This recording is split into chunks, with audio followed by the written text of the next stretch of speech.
അസ്സലാമു അലൈക്കും വറഹ്മത്തുള്ളാഹി. ബിസ്മില്ലാ അൽഹംദുലില്ലാ. അൽഹംദുലില്ലാഹി റബ്ബിൽ ആലമീൻ വസ്സലാത്തു വസ്സലാമു അലാ റസൂലില്ലാ വഅലാ ആലിഹി വസഹ്ബിഹി അജ്മഈൻ അമ്മാ ബഅദ്. ഏറെ സ്നേഹമുള്ള സുഹൃത്തുക്കളെ, നമ്മൾ സൂറത്തുൽ ഫാത്തിഹയാണ് പഠിച്ചു വരുന്നത്, മനസ്സിലാക്കി വരുന്നത്. അള്ളാഹു പഠിച്ചതനുസരിച്ച് അമലാക്കാനുള്ള തൗഫീക്ക് നൽകി അനുഗ്രഹിക്കട്ടെ.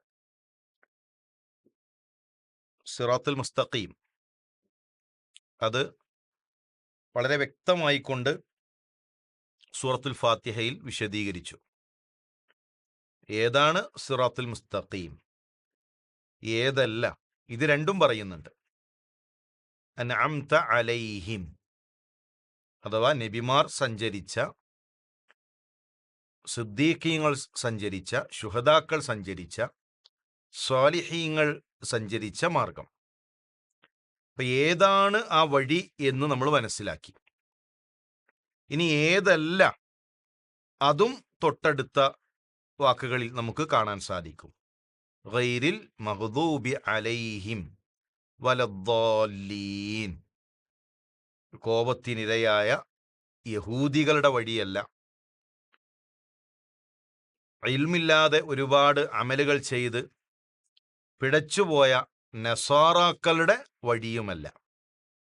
അപ്പോൾ വളരെ വ്യക്തമായിക്കൊണ്ട് ഒരു വിശ്വാസിയെ സംബന്ധിച്ചിടത്തോളം അവൻ സഞ്ചരിക്കേണ്ട മാർഗം ഏതാണ്, ഏതു മാർഗത്തിലൂടെ സഞ്ചരിക്കരുത് എന്ന് ഫാത്തിഹയിൽ അള്ളാഹു നമ്മളെ പഠിപ്പിച്ചു.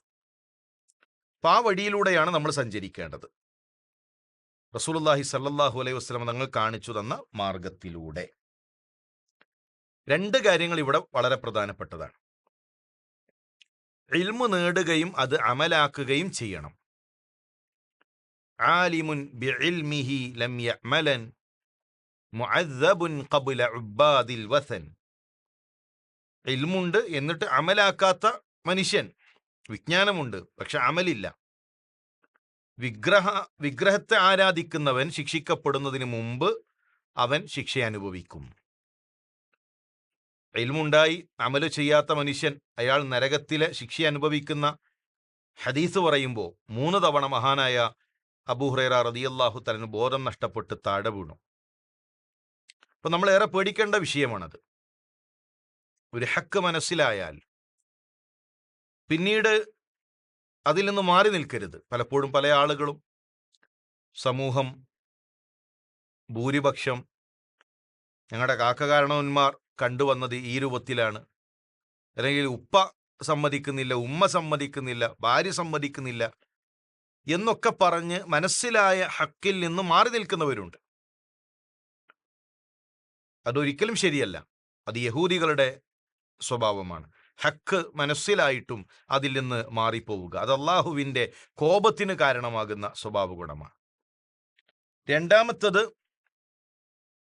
ഇൽമില്ലാതെ അമലുകളുടെ പിറകെ നമ്മൾ പോകരുത്. അതുകൊണ്ട് തന്നെ വിശ്വാസിയെ സംബന്ധിച്ചിടത്തോളം ഒരു ബിദ്അത്ത് ചെയ്യാൻ പറ്റില്ല. പുതിയതായി ഒരു ആചാരം കൊണ്ടുവരാൻ പാടില്ല. ഇബാദത്തുകൾ തൗഖീഫിയാണ്. അള്ളാഹുവിൻ്റെ റസൂൽ സല്ലല്ലാഹു അലൈഹി വസല്ലം തങ്ങൾ എന്താണോ പഠിപ്പിച്ചത് അതുമാത്രമാണ് ഇബാദത്ത്. പിന്നീട് നമ്മൾ ഗവേഷണം ചെയ്ത്, നമ്മൾ നിരീക്ഷണം നടത്തി, ഇത് പുതിയ ഒരു ഇബാദത്താണ്, ഇന്ന നമസ്കാരം കൂടെ പുണ്യമാണ്, ഇന്ന സ്വലാത്ത് കൂടെ നല്ലതാണ് എന്ന് പറഞ്ഞ് ഒരു പുതിയ ഇബാദത്തുണ്ടാക്കാൻ ശറഇൽ നമുക്ക് അനുവാദമില്ല. അതുകൊണ്ട് തന്നെ ചെയ്യുന്ന അമലുകൾ, ചെയ്യുന്ന പ്രവർത്തനങ്ങൾ അത് റസൂലുള്ളാഹി സ്വല്ലല്ലാഹു അലൈഹി വസല്ലം തങ്ങൾ പഠിപ്പിച്ചതാണോ, റസൂലുള്ളാഹി കാണിച്ചതാണോ എന്ന് നമ്മൾ നോക്കണം. ഇന്ന് ഒരുപാട് ബൈത്തുകൾ നല്ലതാണെന്ന് പറഞ്ഞ് മുസ്ലിം സമൂഹം കൊണ്ട് നടക്കുന്നുണ്ട്. ക്രിസ്ത്യാനികളെ പോലെ തന്നെ. ക്രിസ്ത്യാനികൾക്ക് അവർ ചെയ്യുന്ന അമലുകൾക്ക് എന്താണ് അടിസ്ഥാനം? അവരുടെ പുരോഹിതന്മാർ പറഞ്ഞു. മുസ്ലിം സമുദായത്തിനോ ഉസ്താദുമാർ പറഞ്ഞു. അള്ളാഹും റസൂലും പറഞ്ഞോ? ഇല്ല. അള്ളാഹുവും റസൂലും പറഞ്ഞ യാതൊരുവിധ തെളിവുകളുമില്ല. പ്രമാണങ്ങളിലുണ്ടോ? പ്രമാണങ്ങളിലില്ല. അങ്ങനെയുള്ള ഒരുപാട് പാട്ടുകൾ, ഒരുപാട് ബൈത്തുകൾ, ഒരുപാട് ആചാരങ്ങൾ, ഒരുപാട് റാത്തീബുകൾ. പ്രിയമുള്ള മുസ്ലിം സഹോദര, ഇത് പിഴച്ചു പോകുന്ന നസാറാക്കളുടെ സ്വഭാവ ഗുണമാണ്. മുസ്ലിമിനെ സംബന്ധിച്ചിടത്തോളം അവൻ ചെയ്യുന്ന അമലുകൾ അത് പ്രമാണബന്ധിതമായിരിക്കണം, പ്രമാണങ്ങളിൽ നിന്ന് സ്ഥിരപ്പെട്ടതായിരിക്കണം. പ്രവാചകൻ സല്ലല്ലാഹു അലൈഹി വസല്ലം തങ്ങൾ പഠിപ്പിച്ചതേ അവൻ്റെ ജീവിതത്തിൽ ഉണ്ടാവുകയുള്ളൂ. അതുകൊണ്ട് ശരിയായ വഴിയിൽ നമുക്ക് എത്തണമെങ്കിൽ ഇൽമു നേടുക, അമലാക്കുക, ചെയ്യുന്ന പ്രവർത്തനങ്ങൾ ഇൽമിൻ്റെ അടിസ്ഥാനത്തിലാവുക. വിജ്ഞാനം നേടുക എന്നത് ഈ ഉമ്മത്തിൻ്റെ സുരക്ഷയാണ്. റസൂലുള്ളാഹി സല്ലല്ലാഹു അലൈഹി വസല്ലം തങ്ങൾ നമ്മളിൽ ഉണ്ടാകുമ്പോൾ നമ്മൾ നശിപ്പിക്കപ്പെടുകയില്ല. ഇനി നമുക്കുള്ള സുരക്ഷാ കവചം ഇൽമാണ്, വിജ്ഞാനമാണ്. അത് പ്രവാചകന്മാരുടെ അനന്തരമാണ്. അതുകൊണ്ട് തന്നെ പ്രിയമുള്ള സഹോദര, പ്രിയമുള്ള സഹോദരി, വിജ്ഞാനം പഠിക്കുന്ന ഇത്തരം നന്മകളുടെ ഭാഗമാവുക. ശരിയായ വിശ്വാസം നമ്മൾ പഠിക്കുക.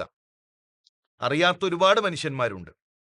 ഒരുപാട് അമലുകൾ അവർ ചെയ്യുന്നു, ധാരാളം അമലുകൾ ചെയ്യുന്നു.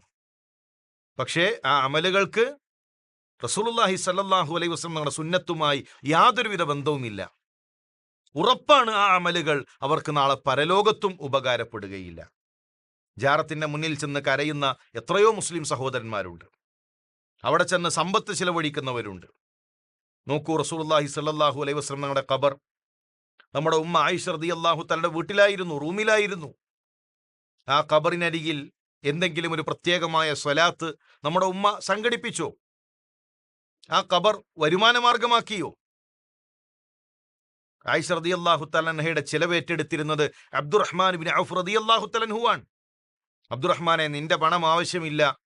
ഇവിടെ ഒരു ചന്ദനക്കുടം നേർച്ച നടത്തിയാൽ, ഒരു സ്വലാത്ത് സംഘടിപ്പിച്ചാൽ ഞങ്ങൾക്ക് 1 കൊല്ലത്തിന് 10 കൊല്ലത്തിന് ജീവിക്കാനുള്ളത് ഇവിടെ നിന്ന് കിട്ടും എന്നൊരിക്കലെങ്കിലും നമ്മുടെ ഉമ്മ പറഞ്ഞു? ഔലിയാക്കളുടെ നേതാവ് അബൂബക്കർ സിദ്ദീഖ് റളിയല്ലാഹു തആല അൻഹുവിന്റെ ഖബർ ആയിഷ റളിയല്ലാഹു തആലയുടെ റൂമിലാണ്. ആ ഖബറിനരികിൽ വല്ല ആചാരവും കൊണ്ടുവന്നു? അവരാരും, നമ്മുടെ മുൻഗാമികൾ സലഫുകൾ ആരും തന്നെ ഈ രൂപത്തിൽ ഒരു പുതിയ അമൽ കൊണ്ടുവന്നിട്ടില്ല. എന്തുകൊണ്ട്? അങ്ങനെ പുതിയ അമലുകൾ ഇൽമില്ലാതെ കൊണ്ടുവരിക എന്നുള്ളത് നസാറാക്കളുടെ സ്വഭാവ ഗുണമാണ്, അത് മുസ്ലിമിൻ്റെ സ്വഭാവ ഗുണമല്ല. അതുകൊണ്ട് തന്നെ നാം കരുതിയിരിക്കുക, കൃത്യമായി പഠിച്ചുകൊണ്ട് അമലുകളുമായി മുന്നോട്ട് പോവുക. സമുദായം പുതിയ പുതിയ ആചാരങ്ങൾ, പുതിയ പുതിയ അനുഷ്ഠാനങ്ങൾ കൊണ്ടുവരുമ്പോൾ അതൊന്നും ഇസ്ലാം ദീനുമായി ബന്ധമില്ല എന്ന് ഉറക്കെ പറയാൻ നമുക്ക് സാധിക്കണം. അള്ളാഹു ഇൽമ് നേടുകയും അത് അമലാക്കുകയും ചെയ്യുന്ന മുത്തഖീങ്ങളിൽ നമ്മെ ഉൾപ്പെടുത്തി അനുഗ്രഹിക്കട്ടെ. അസ്സലാമു അലൈക്കും വറഹ്മത്തുള്ളാഹി വബറകാതുഹു.